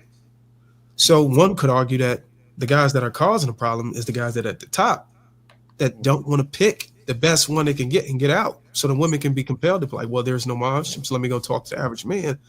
But then why would they do that whenever they can have their cake and eat it? But then you got the women that are willing to share. They just don't want to be direct with it. So it's the bottom 90%. We know the bottom 90% are incels, and I don't know if anybody's working with those guys. I don't know if there's any hope for those guys. A lot of those guys feel useless. Suicide the bottom of 90% of what population? Of men. It's not 90%. You think incels? Bottom 90% of men. The bottom 90% of men are pretty much out of the data market. What's the age group on that? Damn. It don't matter. It does. It doesn't. Okay, let's go with what you're saying. Good. 90% is pretty much everybody. I didn't say 90%. Yeah. I said the bottom 90%. So if you bracket it up, you got 100%. Yeah. And you got 20 to 15%, and then you got 90%. But at the bottom of that, so that should be maybe a third of the 90. Yeah. The 90. That's I was going to put it at like 7 or 8% gross total. It could be more than that. I mean, they said, I think at the 30, I think a third of guys is not even getting laid. Yeah, that's correct. So if you accurately measure it, you would be surprised. There's a guy named Professor G. And I think Richard Ross or Richard Reeves has wrote a book on this stuff, and they collaborated. And I came to my understanding, man, that we used to think that provisions was the main thing that women sought after in the dating market, but now it's changed. It's actual emotional intelligence. Okay, but it's emotional intelligence, but they going That's more what- hoe with it too. So how you No, how you desire more emotional intelligence, but your social archetype on the average goes mo ho. That don't make no sense. I done seen young There- bitches yeah. having conversations saying that women should date for money. Bitch, that makes you a hoe. But they don't want to claim it in this future times. There's They do another. claim it, and they do claim it, and they promote it. They say it to each other. They believe in it highly. Women are not ashamed anymore. They're not ashamed of that behavior anymore. Transactional is their deal. They do not. What was they They do not. from my understanding, and all throughout history, women always dated. They always looked at or cleaved to the man who could actually provide resources. Yep, hypergamy. I wouldn't call that hypergamy. That sounds more like survival. What? There you go. Okay, Okay, well, there you go. Okay. In this matrix, that's here's hard. here's when it leaps over survival into hypergamy in a system that allows you to make your own money as a base for living. So then, am I going to deal with a man who makes less than this or more than this? It's survival when that disappears, which is what I often ask sisters. If you judge your man by the dollar he makes, what will you judge him by when the dollar collapses? So, and this was my other little bit of pushback, Brother Darwin. The math dictates that if women are to survive, and I say this all the time, ladies, if you under 30 and you want a black man in the future, the math dictates that you share him. I believe that a man should be with as many women as he can be honest with. The minute you got to lie, you got too many women. Number two, I believe that all women want to come into some stage of a man and get into a threesome with him and his purpose. You supposed to be fucking the shit out of your purpose when she come up. Not in foreplay. Anybody can come join Afterglow. It's a special girl to join you in foreplay with your purpose. That is what and that's why I had to put back a little bit on Brother R. Payne with sperm donation as a means for income. That says what you don't think your line. I couldn't do that. There's other ways to make money. Your line, when your line becomes important, you can look at it that way. And I'll land it here. I don't think any black man should be having sex with any woman that does not serve his purpose. I need an accountant. I need a lawyer. I fly a lot. I need somebody in the airline industry. You can fuck them women just like you can the girl at Hog on the Stick. What are you choosing? Two things I always question. I don't understand this. The hypergamy thing. That's some new shit, man. There's no way you're going to have a marriage rate of 60, 70, 80%. Well, we've seen those kind of numbers historically if people are practicing quote unquote hypergamy, right? Is one of the things that I explain about the marriage rate with Hispanics. I mean, even with the thing that we like to say about Hispanic men, they ain't taking no shit. But guess what? They marriage rate plummeting. It's under 60% now, right? So coming down like everybody else's. I think they're at around 58 the last time I checked. But in order for you to have that kind of marriage rate, that means regular people getting with regular people. That's what that means. It ain't, oh, you know what? I think he gonna be the one to be a perfect. No, I'm getting with this dude. He might not have nothing. We gonna build something though. Right? He might have good genes. He come from a good stock. It's all kind of other things besides the fact that he's gonna provide. You could have that was, I think, a norm. The normality was you're gonna get to this point. But there's no way that you had these high marriage rates and people would have been practicing some form of hypergamy. It's not Beans, excuse me. Are you discussing the Mexicans here or Mexican marriages? Well, right now I'm just talking about people in general. But People in general about Mexicans here. Oh, okay, yeah, because Mexico has a divorce rate that's lower than most of the countries. Probably, I can believe that, but that's what I'm saying. We talking about here in America, right? We're not gonna go change Mexico. We're not gonna go change Canada. We're not gonna go change the UK. So we're talking about here, and so we're talking about the Western culture too, right? From the Western philosophy, that's what you're talking about. I did this show called "Women Don't Need Men Until They Do." Okay, hold on just a second. We get this out. Culture Clinician again, $5 super chat. Thank you so much, man. He said emotional intelligence requires emotional regulation. They project what they are not to you. Appreciate you, man. Thank you. Yeah. So the point I really think about the women, the modern women. It was a married woman. She was divorced, and the guy was in her random male orbiter was trying to court her, and she wouldn't come on to him. And she said, "Listen, I don't want to wine and dine. I just want somebody to clean my fucking yard. I want somebody to do this and that. All the shit that her ex-husband used to do for her, she wants this guy. She wants him to do that to court her." And so when I did the video, I said, that shit. She don't need a man until she does. But the real truth of the matter is, she's not sexually attracted to that man. Because if she was, he wouldn't have to pick up a fucking rake. He would be in there busting those cheeks. And the guy is like a simp, right? He's going to do all of these things. And what she said, she actually said this. If you do all these things, I might consider, I might consider just putting you on the list. I'm not giving you no ass. I didn't say I'm giving you some ass. I just might consider putting you on the list. And that's where a lot of women have the modern men. Especially if they're not part of the 10%. Okay, so you're saying that if they ain't part of the 10%. Was that just your own thought? You weren't responding. It's not my thought. They say it all the time. No. I understand my question. I'm saying you weren't responding to what I said, right? No, I'm sorry. Because you cut me off like you want to respond to what I was saying. No, it wasn't you. No, it wasn't directly towards you, Beans. No. Okay. I'm just talking in general. I'm sorry. I thought you was finished.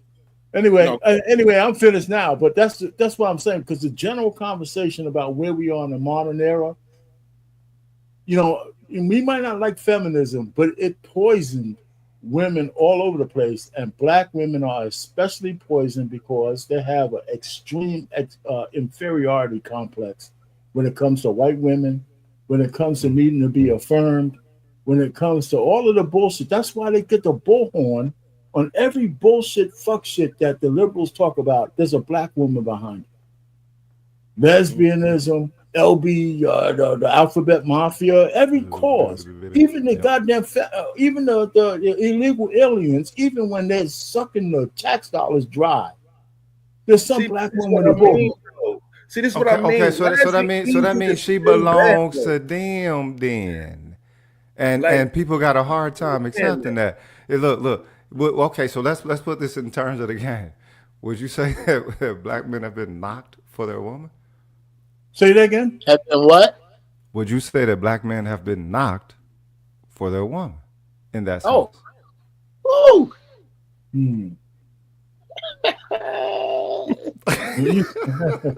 I think that men need to recognize it and move past the women who've been poisoned. I don't think so. I don't many of them. Well, I'm saying there's no saving some of them. That's not fair. What I'm saying is you can't. You're not I'm sorry. You're not gonna ask men to move past the women because it's too many of them. That's the point. You're not gonna change them because you only want to talk about them. We can't. Here's the thing. I will. If somebody says, "Yo, we can't fix it," I'm with you 100%. We can't. But at the same time, They ain't the problem. Somebody is programming them. Definitely so. Creating Definitely all, so. They're being marionetted. Everything else that they using, all this shit that we complaining about them, they weren't this in 1955. The complaints about them started from lames, not the one who loved them. Yeah, but if that's you're going to break issue. the programming, when you want to break the program, if that's the conversation we have to have, right? How do you break the program? Okay, so Darwin, you got to You answer can't that. break the programming of feminism. You better respect it. Are you kidding me? Darwin, you got to answer for that. How do you? That's vampirism, cuz. Hold on, y'all. Let the I don't guest. think there's let the no guest speak. breaking Come on, fellas. the program. The program was designed to do something, but it failed, and a lot of women went back to their husbands. A lot of white women went back to their husbands, but all it does is just expose women for who they really are. The liberation and the freedom just allows them to express their true mentality on the way they think. So it should just make it easier for men to be more selective whenever they choose. And it's just almost like you can't go wrong. These women are telling you what they're about. But you got some guy. The only issue with that is guys who don't have a lot of options. Those guys are more susceptible to deal with and tolerate their boundaries being crossed. They're more susceptible to tolerate disrespect when they have limited options. So you still have that issue, even though the women are still reckless, promiscuous, coming in with high body counts, being disrespectful, being deceitful, and all these other things. If you don't got your shit together, it doesn't matter. You're gonna lose. You got to be on your. You got to have yourself squared away, and it's not contingent upon just getting a woman. It should just be because you want to be the best version of yourself. You just want to be a better man, and the women are going to come in spite of that. They're going to be a byproduct of your success. And if we get more men to shape their men around their like I like what the brother said about the screwing your purpose. Focus on your purpose, and the women will come. If you do that, the women are going to align. But there's also other things that you have to account for. The market tells you what these women are going after, and you just got to be willing to play the game. A lot of guys are not willing to play the game. They want to go overseas, and that's not a bad option. The societies overseas, the shape of women, they still have the femininity and the cooperation that you can still go and cleave to. But if you want to, question, Mac, please go ahead.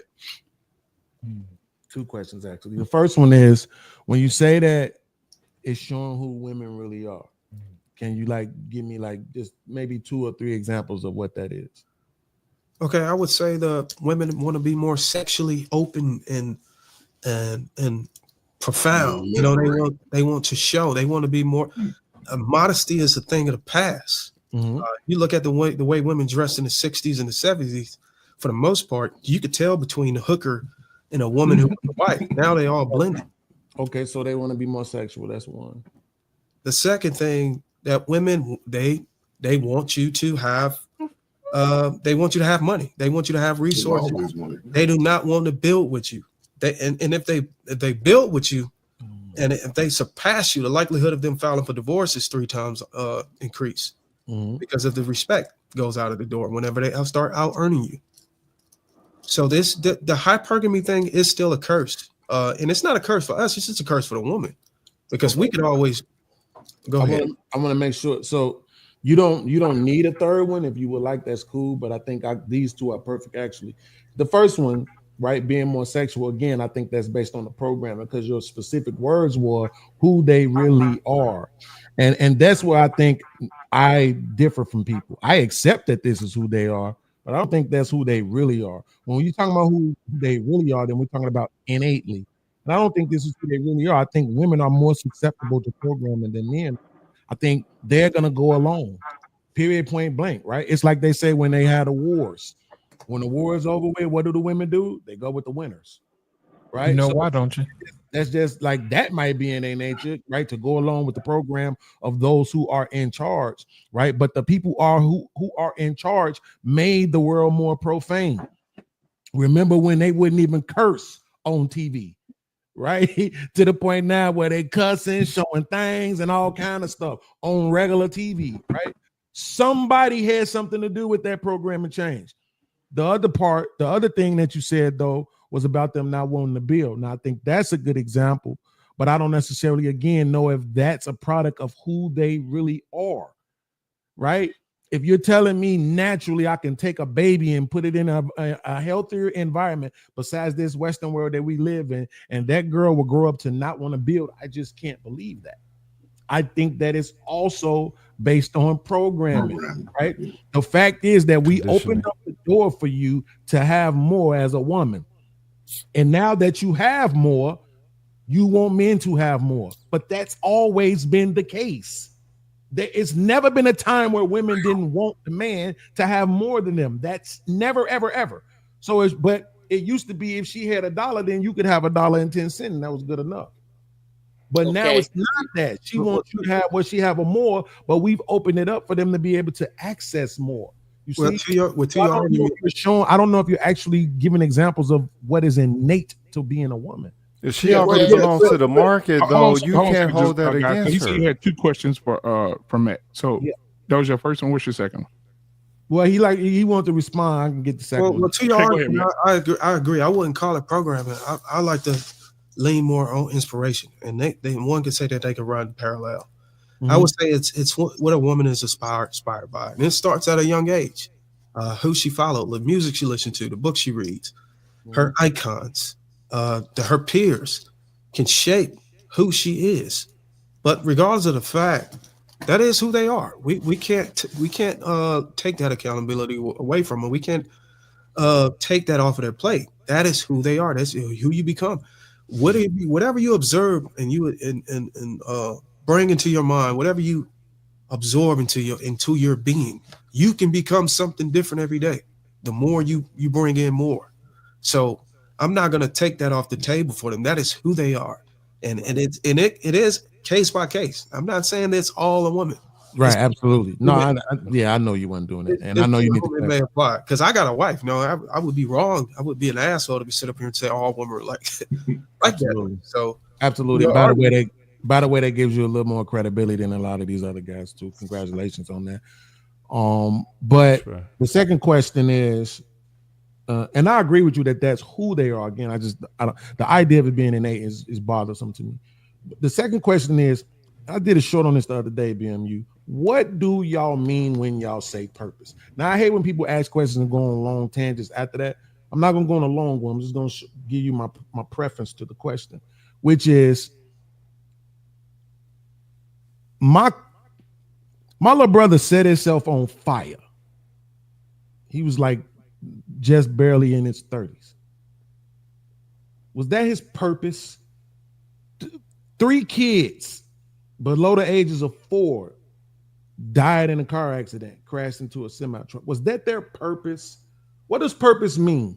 One person makes 50K, another person makes 100K, another person makes 500K. Is the one who makes 500K the only one on his purpose because he makes the most money? What does that mean? Literally. Anybody else want to take that? I can give you an example. Yeah, go ahead, man. We should go round robin on that one. We should go whoever wants to go first. Well, I'm asking Matt because he said it. I'll go last. I'll go. Oh, you're asking? Okay, yeah. Who you asking? Yeah, no, of course everybody can respond, but I'm just saying I'm asking Matt because he said it. He was agreeing with me. Gotcha. Oh, you asking me? Yeah, absolutely. Yeah. Y'all gave me a new name, Matt. Yeah, Darwin. That's it. Sorry about it. Yes. All right, let me give you Mac every time we on the I like the question you asked because it's important to ask this question because it's pretty layered. Purpose is subjective to the individual. So, for example, and I'll just give you an example. Let's just pretend Mr. Beans runs a farm and he grows all of the produce in a particular county. And his produce is responsible for all of the markets within the 250-mile radius to be able to supply groceries to the community for survival. His purpose is to get up every single day and make sure the produce is right and they get shipped out to the stores. Point blank simple. Because if he fails, then the markets don't have any produce. People start getting hungry, and then they got to go to other places for food where they get taxed outside of the county. So you can look at that as an example of purpose. And it can come in many definitions. And I would like to hear everybody else's thoughts on it.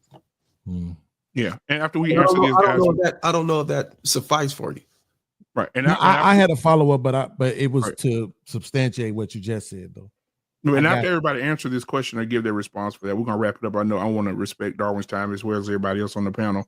But yeah, go ahead and everybody can go ahead and give their what their thoughts on what Beans asked. Real quick for me, it was just, it's really funny. I wanted to be married. I wanted to have a career and a wife and children. That was my purpose. And my promise to my father-in-law was that I'd take care of his daughter until the day we die.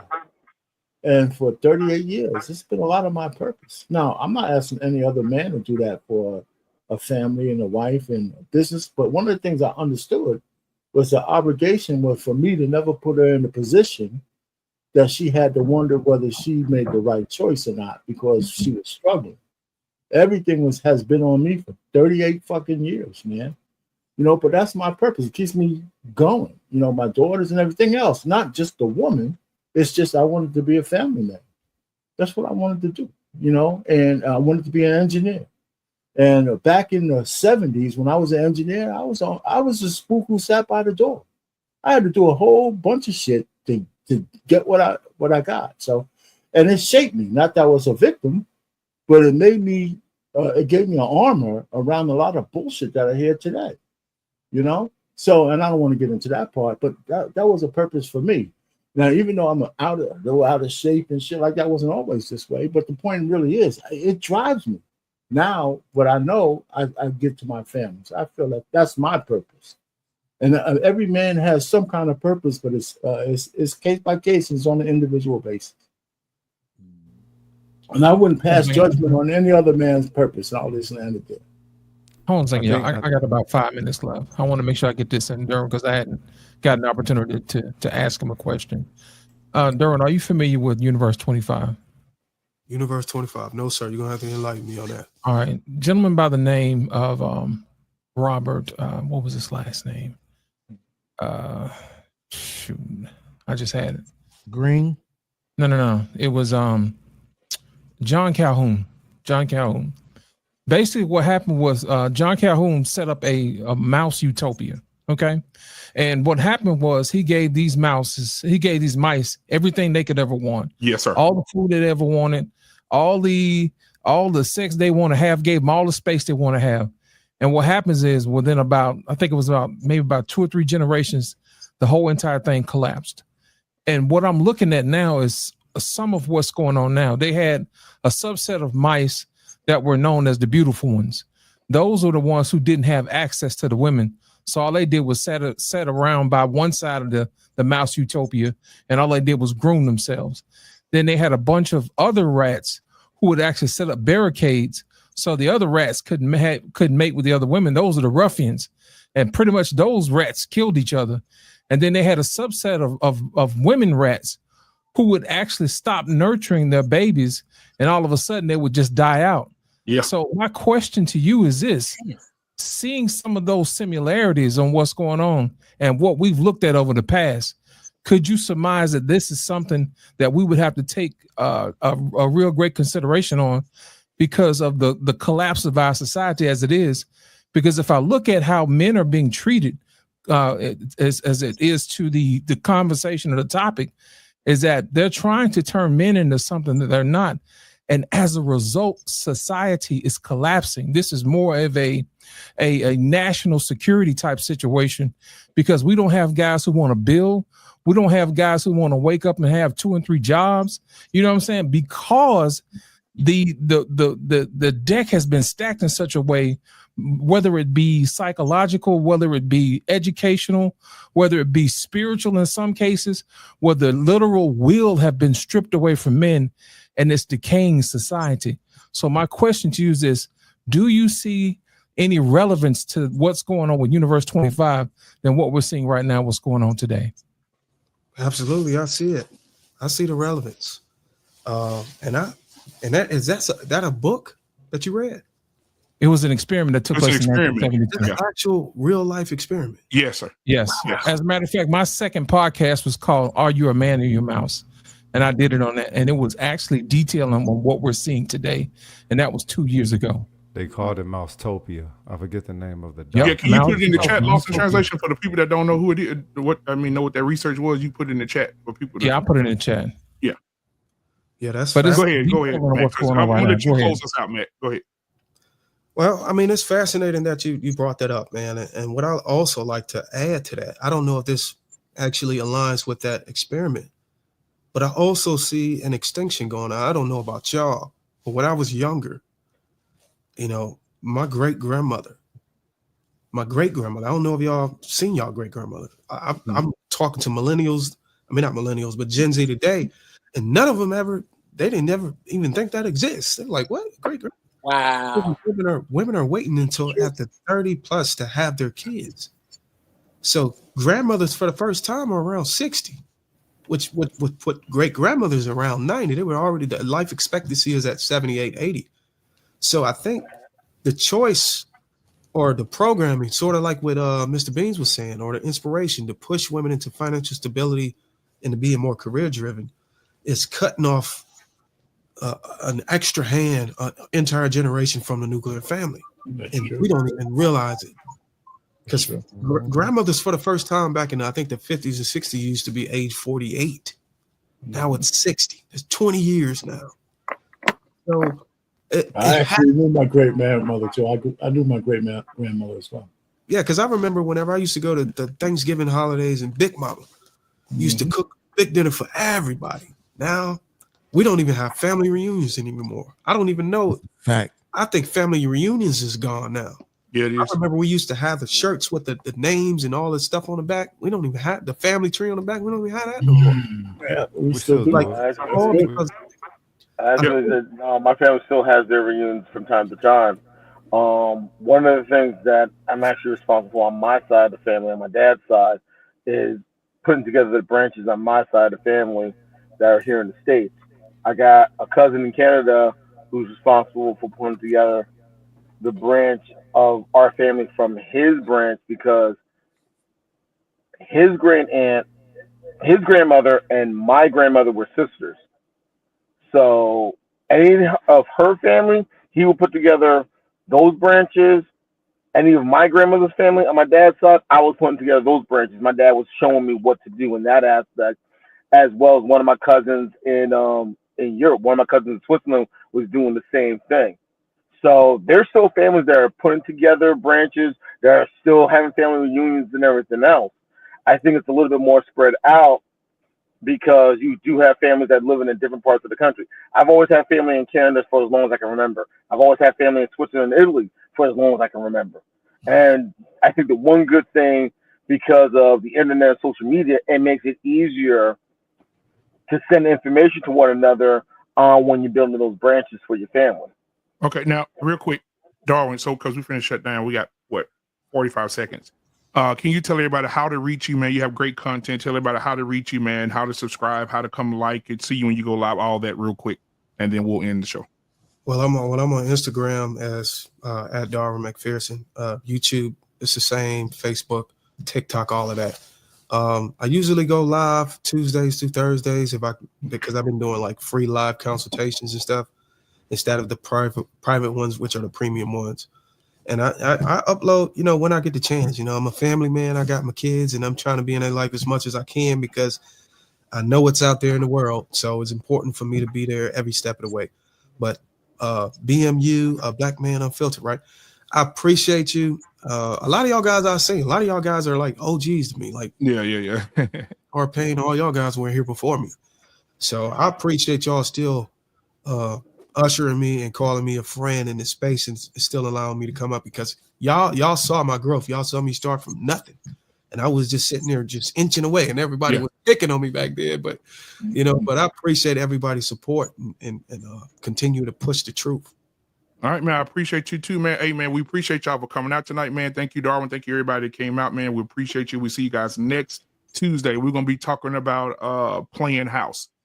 That it was more detrimental for kids playing house when they were younger than older people touching them. We're going to talk about that next Tuesday. Also, I got one more thing to say. I apologize to Lost in translation. Mm-hmm. I think I was on a panel one time with him, Sirhel, and On This is Humble a Dads Humble Dad. podcast. And